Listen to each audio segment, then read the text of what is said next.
नरेंद्र मोदी मंच पर संबोधित करने के लिए पहुंच चुके हैं। आइए चलते हैं रेवाड़ी, जहां पर इस वक्त नरेंद्र मोदी कार्यकर्ताओं को संबोधित कर रहे हैं। सीमा पर जो जवान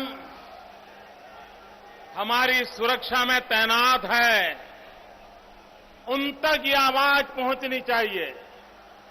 भारत माता की, भारत माता की। मंच पर विराजमान पूर्व सेनाध्यक्ष आदरणीय श्री वीके सिंह जी, भारतीय जनता पार्टी के सभी वरिष्ठ नेतागण, मंच पर विराजमान भारत को गौरव दिलाने वाले, अपना खून पसीना एक करके हम लोगों को सुख चैन की जिंदगी देने वाले सेना के पूर्व सभी अफसर भाई बहन और विशाल संख्या में आए हुए पूर्व सैनिक भाइयों और बहनों,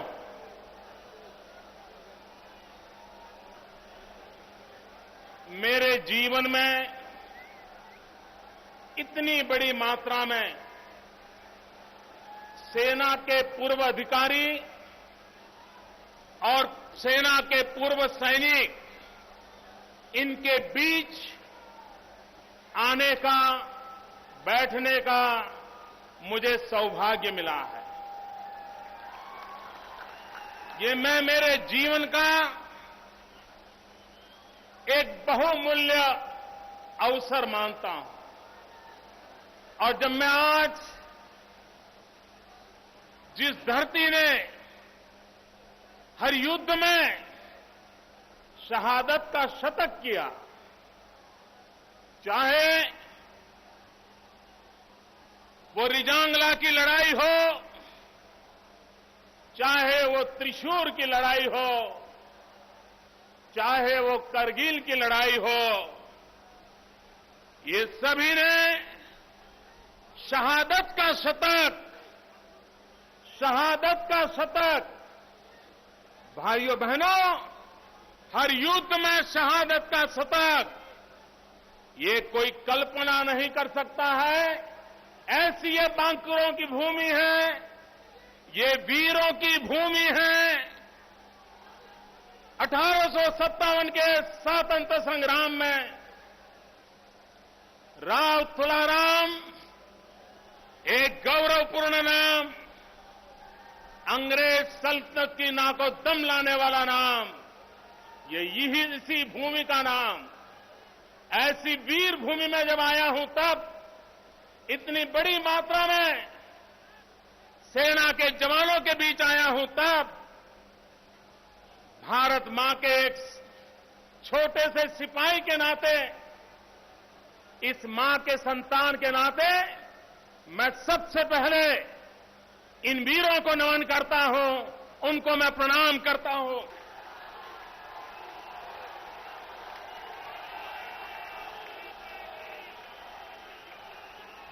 भाइयों बहनों, देश के लिए मर मिटना, हर पल देश के लिए मरने की, शहीद होने की कामना करना, भाइयों बहनों,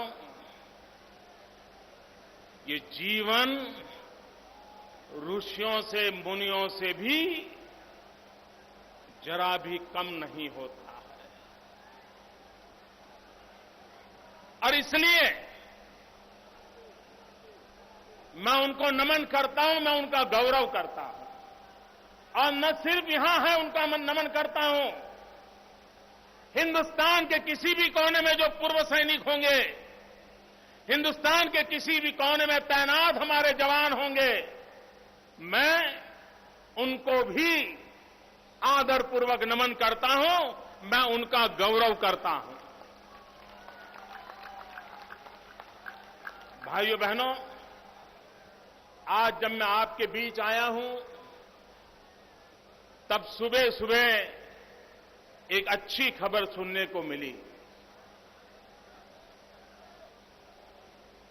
जैसे यूरोप के देश में जब खबर आती है कि अगले हफ्ते एक दिन के लिए सूरज निकलना वाला है, तो वहां पर हफ्ते से पहले ही आनंद उमंग का माहौल बन जाता है, क्योंकि उनको सूरज देखने को मिलता नहीं है। मित्र, हमारे देश में भी अच्छी खबरें सुनने को मिल ही नहीं रही। पूरा एक दशक होने आया निराशा की, बुराइयों की, पराजय की ऐसी ही खबरें सुनते सुनते हमारे कान पक चुके हैं, हम निराश हो चुके हैं। ऐसे समय कोई अच्छी खबर सुनने को मिलती है तो हौसला बुलंद हो जाता है। मैं भारत के वैज्ञानिकों का अभिनंदन करता हूं, भारत की विज्ञान शक्ति का अभिनंदन करता हूं कि जिन्होंने आज सफलतापूर्वक अग्नि 5 का परीक्षण किया है। और इसलिए मैं भारत की सभी वैज्ञानिक बिरादरी का हृदय से धन्यवाद करता हूं, अभिनंदन करता हूं। मित्रों, 2 दिन पूर्व भारतीय जनता पार्टी ने मुझे एक विशेष जिम्मेवारी दी। व्यक्ति के जीवन में ऐसी घटनाएं बहुत ही रोचक होती है, लेकिन भाइयों बहनों, आज मैं सार्वजनिक रूप से स्वीकार करना चाहता हूं कि मुझे जितना थ्रिलिंग इस कार्यक्रम में हो रहा है, उतना मुझे उस पद की घोषणा के समय नहीं हुआ था।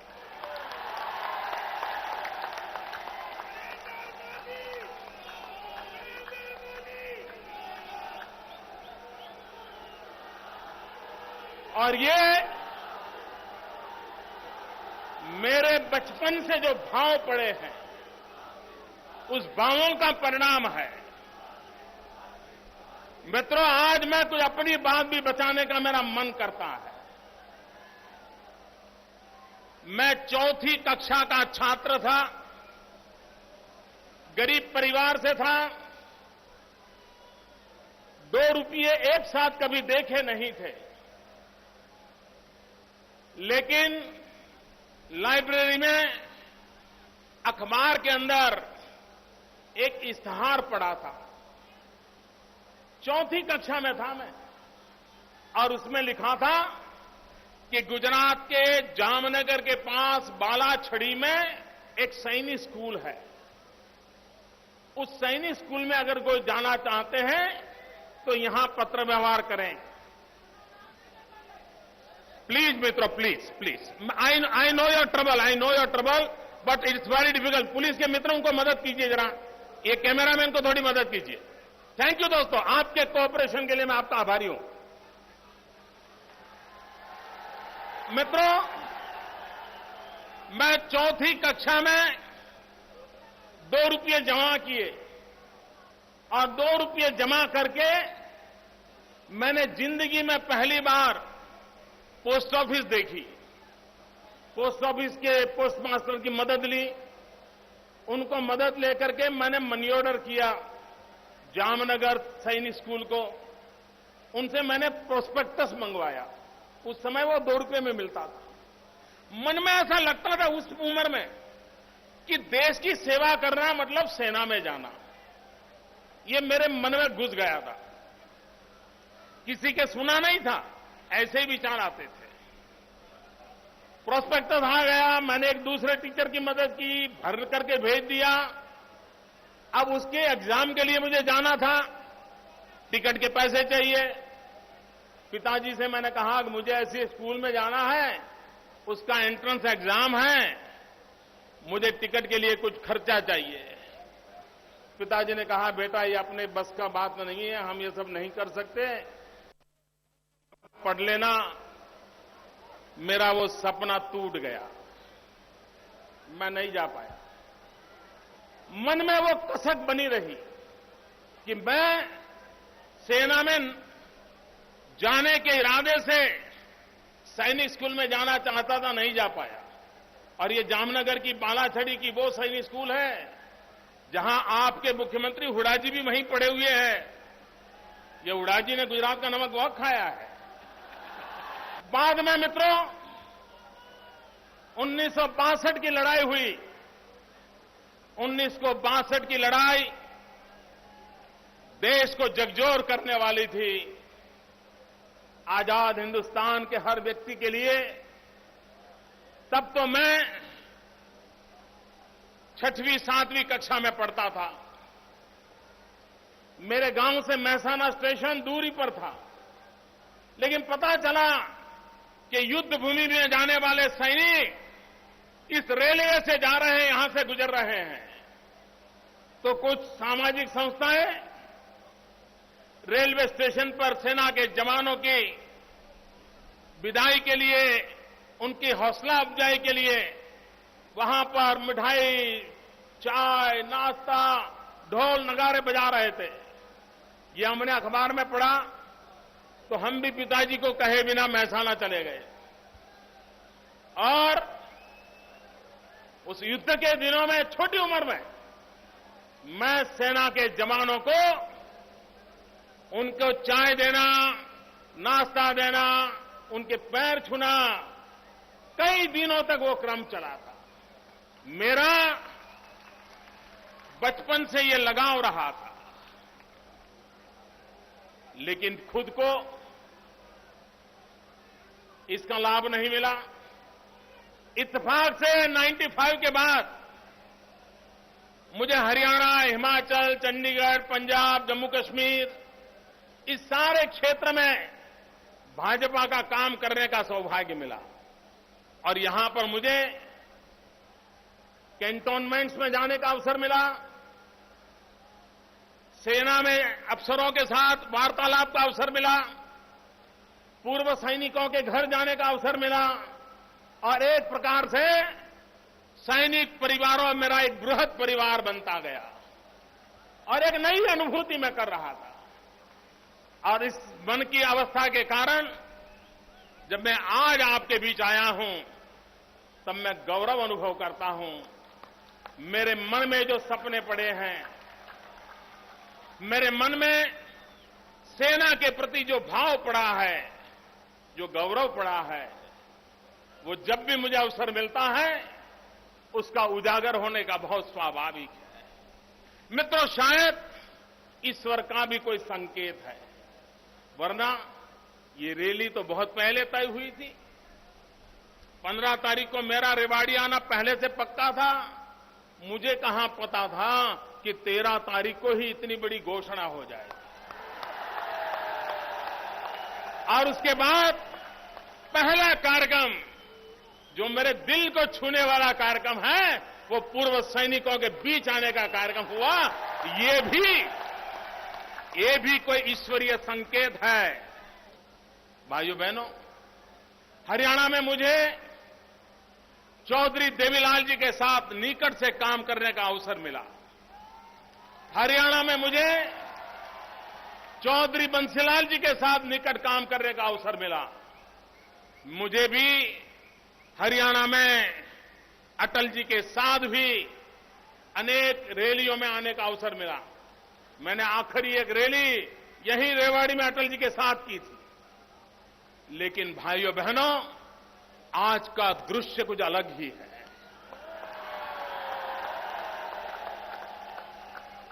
किसी कैमरे की ताकत नहीं है कि इस दृश्य को अपने कैमरे में समाहित कर पाए। किसी की आंखों में उतनी चेतना संभव नहीं है कि इतना दूर दूर तक किसी को देख पाए जहां मैं देख रहा हूं। माथे ही माथे नजर आए, मुंड ही मुंड नजर आ रहे हैं। क्या दृश्य है मित्रों, भाइयों बहनों, ये हरियाणा की धरती से उठी हुई परिवर्तन की पुकार है। ये हरियाणा की धरती ने दिल्ली की सल्तनत को आज ललकारा है।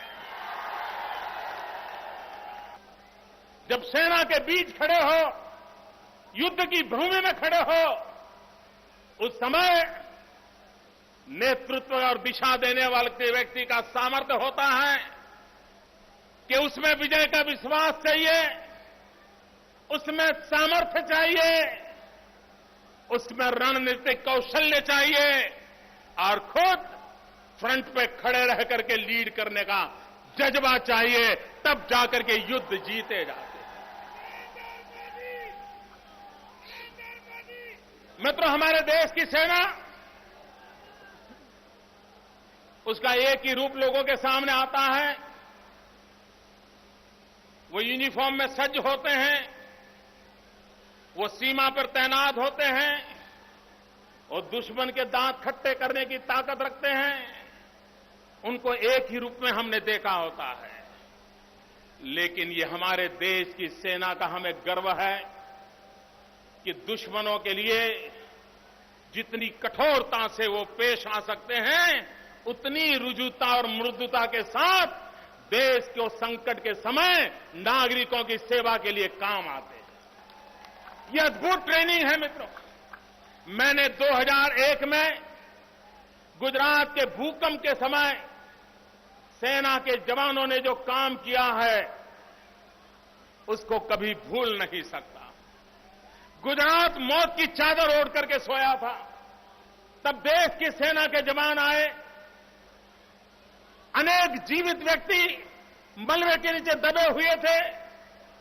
जीवन और मृत्यु के बीच कोई फासला बचा नहीं था। तब देवदूत बन करके सेना के जवान आए थे और मेरे गुजरात के पीड़ितों की उन्होंने रक्षा की। ये मानवता का संदेश मेरे सेना के जवानों ने दिया था। मित्रों, अभी उत्तराखंड में इतनी भयंकर आपत्ति आई। देश के कोने कोने से आए हुए यात्री फंसे हुए थे। घर जिंदा लौट पाएंगे कि नहीं, भरोसा नहीं था। और तब जान की बाजी लगा करके हमारे सेना के जवान, हमारे हेलीकॉप्टर यात्रा में पीड़ित लोगों को उठा उठा करके सुरक्षित पहुंचाने के लिए दिन रात मेहनत कर रहे थे। और युद्ध के मैदान में नहीं, दुश्मनों की गोलियों से नहीं, उत्तराखंड के पीड़ितों की सेवा करते करते, यात्रियों की सेवा करते करते हमारे जवानों ने जीवन दे दिया। भाइयों बहनों, यात्रियों की सेवा करते करते जीवन देने वाले उन सेना के जवानों को मैं नमन करता हूं, उनका मैं अभिनंदन करता हूं, उनकी शहादत का गर्व करता हूं। लेकिन भाइयों बहनों, जब देश हमारे सैन्य के इस पराक्रम की गाथा गा रहा था,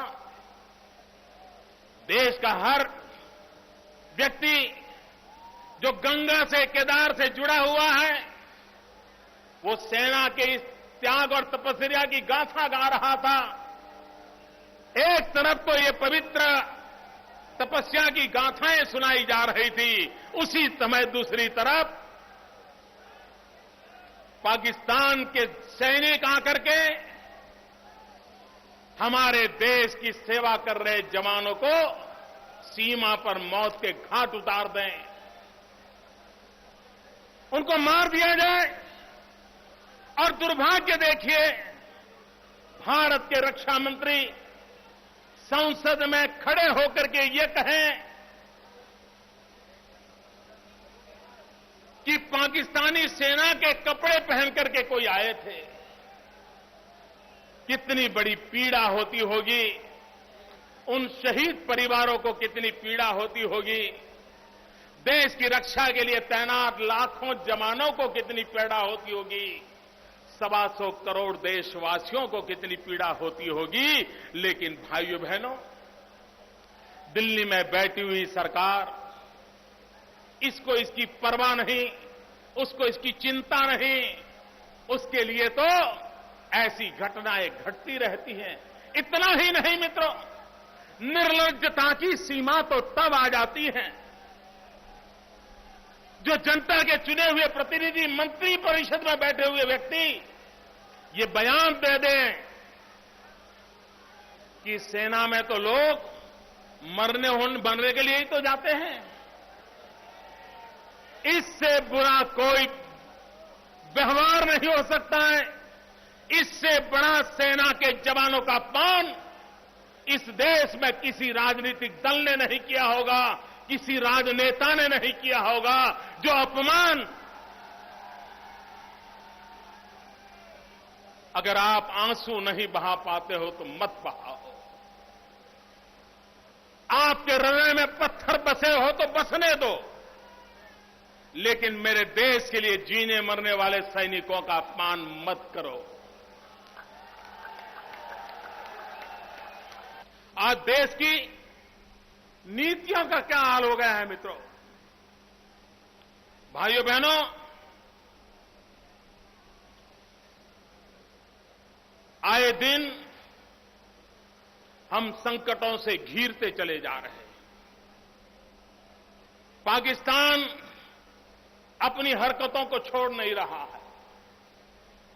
चीन आए दिन आंखें दिखाता रहता है, हमारी धरती पर घुस जाता है।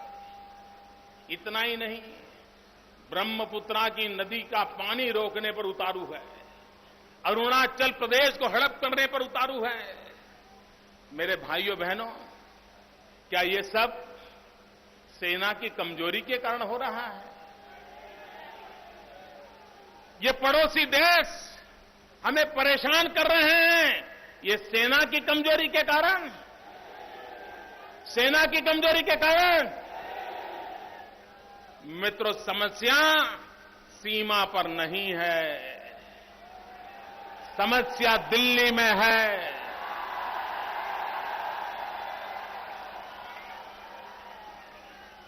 और इसलिए इस समस्या का समाधान भी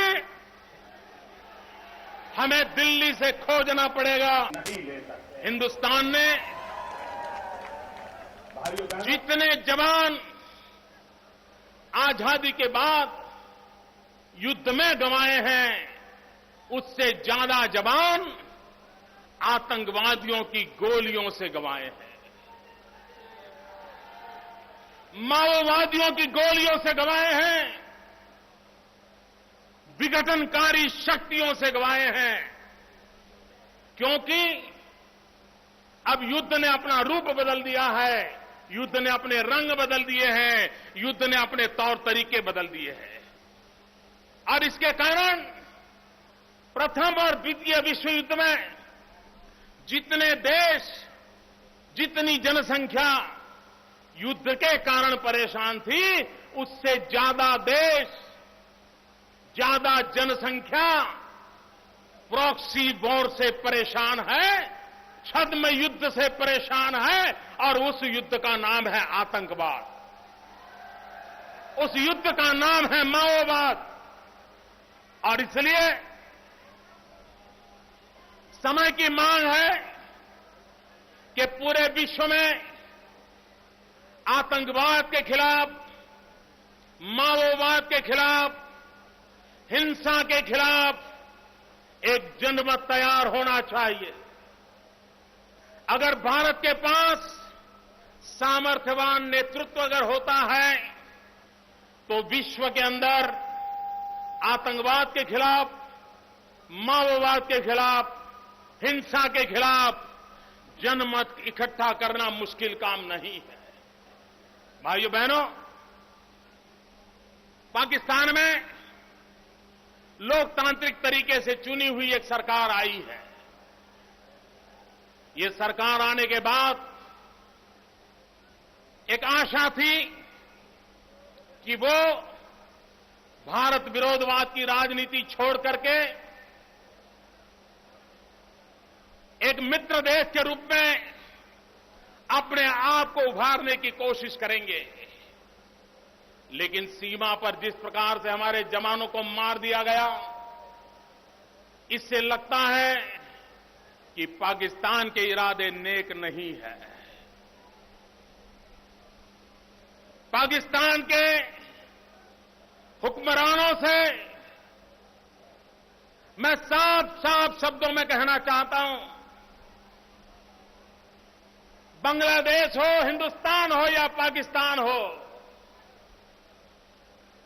हमें अगर लड़ाई लड़नी है तो लड़ाई गरीबी के खिलाफ लड़नी चाहिए। हमें अगर लड़ाई लड़नी है तो लड़ाई अशिक्षा के खिलाफ लड़नी चाहिए। हमें अगर लड़ाई लड़नी है तो अंधश्रद्धा के खिलाफ लड़नी चाहिए। मैं पाकिस्तान के मित्रों को कहना चाहता हूं, ये बम, बंदूक, पिस्तौल, ये आतंकवाद का गर्भाधान करने की प्रवृत्ति आपका 60 साल में अब तक कोई भला नहीं किया है। पाकिस्तान के हुक्मरान समझिए, 10 साल के लिए आप पाकिस्तान की धरती पर आतंकवादियों को पैर नहीं रखने देंगे, आतंकवादियों को रक्षा नहीं करेंगे, आतंकवादियों का ब्रीडिंग ग्राउंड नहीं बनने देंगे। 10 साल करके देखिए, मैं दावे से कहता हूं, पिछले 60 साल में पाकिस्तान की जो प्रगति नहीं हुई है, उससे अनेक गुना प्रगति पाकिस्तान की होगी। पाकिस्तान के नौजवानों का भला होगा, पाकिस्तान गरीबी से बाहर आएगा। इतना ही नहीं, ये युद्ध की मानसिकता छूटने के कारण, ये आतंकवादी हरकतों के कारण हिंदुस्तान भी जो आपने युद्ध भूमि में परिवर्तित कर दिया है। पहले तो लड़ाई सीमा पर होती थी, सैनिकों के बीच होती थी, वो अपनी अपनी ताकत से लड़ाई लड़ते भी थे, जीतते भी थे। लेकिन जब आप हिंदुस्तान की सेना को पराजित नहीं कर पाए, तो आपने निर्दोष नागरिकों को मौत के घाट उतारने वाली लड़ाई का खेल शुरू किया। निर्दोष नागरिकों को मार करके पाकिस्तान की धरती से आए हुए आतंकवादी, क्रॉस बॉर्डर टेररिज्म न पाकिस्तान का भला कर सकता है, न हिंदुस्तान का भला कर सकता है, न बांग्लादेश का भला कर सकता है। और इसलिए भाइयों बहनों, मैं आज साफ साफ शब्दों में पाकिस्तान को कहता हूं कि भले आपका जन्म भारत विरोधी राजनीति में से हुआ हो, जन्म भले भारत विरोधी हुआ हो, लेकिन आपका जीवन भारत विरोध के भले नहीं चल सकता है। आपकी प्रगति भारत विरोध के भरोसे नहीं हो सकती है। आपकी भलाई के लिए भी, आपकी युवा पीढ़ी के कल्याण के लिए भी 60 साल से जो गलत रास्ते पर चल पड़े हो, एक बार सोचो, लौट जाओ और सब मिलकर के गरीबी के खिलाफ लड़ाई लड़े, अशिक्षा के खिलाफ लड़ाई लड़े, अंधश्रद्धा के खिलाफ लड़ाई लड़े और ये धरती महात्मा गांधी की भूमि से विश्व को शांति का संदेश देने का सामर्थ्य पैदा करे, ये मकसद लेकर के चलना होगा। मैं सैल्यूट करता हूं हमारे सुरक्षा बलों को, जिन्होंने सच्चे अर्थ में भारत के सेक्युलरिज्म की आन बान शान रखी हुई है और गौरव दिया है देश को, इसलिए मैं उनका अभिनंदन करता हूं। भाइयों बहनों, 1857 के स्वतंत्र संग्राम को देखिए, राव तुलाराम इसके एक योद्धा थे।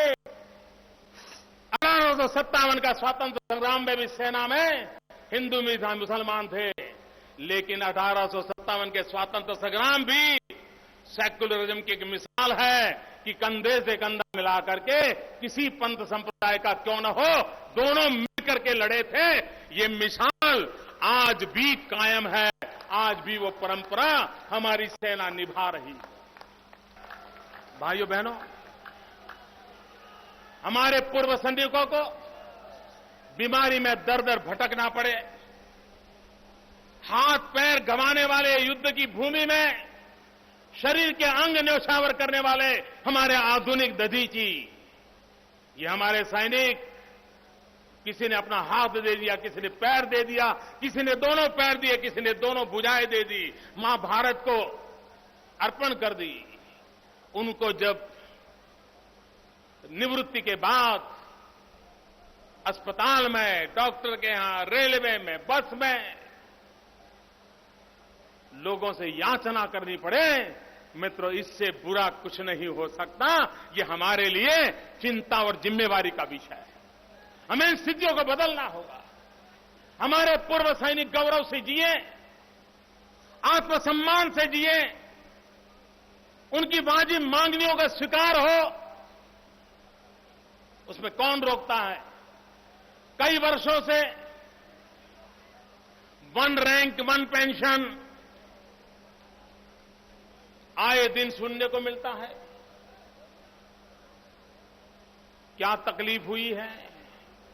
मैं आज सार्वजनिक रूप से देश के सेना के जवानों की तरफ से, देश की सेना के पूर्व जवानों की तरफ से भारत सरकार से मांग करता हूं कि वन रैंक वन पेंशन के संबंध में क्या स्थिति है, उसका व्हाइट पेपर घोषित करें, श्वेत पत्र घोषित करें।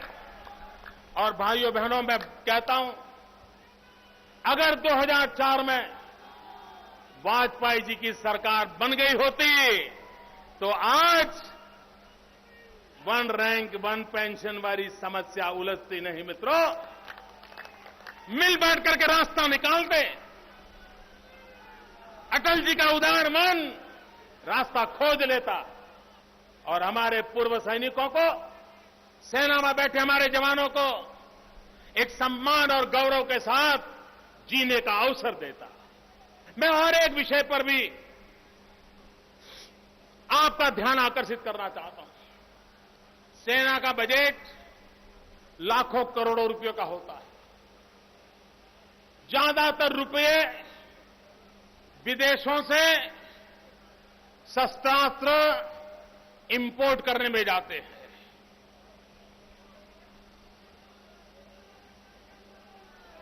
₹125 करोड़ का देश हो, अग्नि मिसाइल छोड़ने की ताकत रखने वाले वैज्ञानिक हो, लेकिन आज सेना के लिए हर छोटा मोटा पुर्जा भी लाना हो, सेना के लिए छोटा मोटा पुर्जा भी लाना हो तो विदेशों से लाना पड़ रहा है। ये किसका इंटरेस्ट है। और दिल्ली में बैठे हुए शासकों को सेना के हाल क्या है उसके लिए तो समय नहीं है, लेकिन अगला टेंडर कब निकलने वाला है उसमें रुचि ज्यादा है। क्योंकि अरबों खरबों रुपयों का कारोबार होता है। ये छोटी छोटी चीजों में क्यों खेले। और उसके कारण भाइयों, हमारे देश को, हमारे देश को युद्ध के लिए जो शस्त्रास्त्र चाहिए, जो सरंजाम चाहिए, उस पर देश को आत्मनिर्भर होना चाहिए। इतना ही नहीं, अरे 125 करोड़ का देश हो, इतने नौजवान हो, इंजीनियर हो, टेक्नोलॉजी हो, हमें तो सपना देखना चाहिए कि दुनिया के जितने भी देश शस्त्र खरीदते हैं, आने वाले दिनों में उनको शस्त्र बेचने का काम हम करें।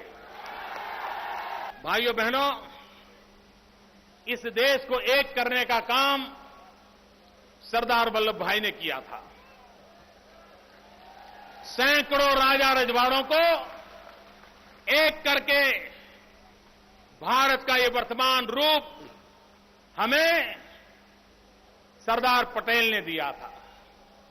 लेकिन पिछले कई वर्षों से भारत की एकता करने वाले लौह पुरुष सरदार पटेल को भुला दिया गया है। सरदार वल्लभ भाई पटेल किसान थे, ये न भूलें। सरदार पटेल किसान थे। आजादी के आंदोलन में किसानों को जोड़ने का काम सरदार पटेल ने किया था। सरदार पटेल लौह पुरुष थे और सरदार पटेल ने एकता के लिए बहुत बड़ा काम किया था। और इसलिए सरदार पटेल का जन्म जहां हुआ, उस गुजरात की धरती पर सरदार साहब का एक भव्य स्मारक बनाने की हमारी इच्छा है। सरदार साहब की एक भव्य प्रतिमा बनानी है। और प्रतिमा कैसी बताऊं? आज दुनिया की सबसे ऊंची प्रतिमा जो है वो अमेरिका में स्टैच्यू ऑफ लिबर्टी है। अमेरिका में स्टैच्यू ऑफ लिबर्टी ये दुनिया की सबसे ऊंची प्रतिमा है। हम स्टैच्यू ऑफ यूनिटी बनाना चाहते हैं और स्टैच्यू ऑफ लिबर्टी से 2 गुना ऊंचा बनाना चाहते हैं। ये विश्व का सबसे ऊंची प्रतिमा बनाने का हमारा सपना है। लेकिन हम उसको सारे देश को जोड़ करके बनाना चाहते हैं। इसलिए हमारी इच्छा है कि सरदार पटेल लौह पुरुष थे, एकता के लिए काम किया था और वो किसान थे। इसलिए हमें हर गांव से लोहे का टुकड़ा चाहिए। लेकिन कोई गांव वाला कहेगा मोदी जी इतना करने की जरूरत नहीं है, हमारे गांव में एक पुरानी तोप है, ले जाओ प्रतिमा बना दो। मुझे तोप और तलवार नहीं चाहिए, मुझे लोहा चाहिए। लेकिन कौन सा लोहा? वो लोहा जो किसानों ने अपने खेत में जोतने के लिए काम किया है, उस लोहे का टुकड़ा चाहिए। क्योंकि वो किसान थे, क्योंकि वो लौह पुरुष थे, क्योंकि वो भारत माता के लिए जीते थे, मरते थे, क्योंकि उन्होंने देश की एकता का काम किया था।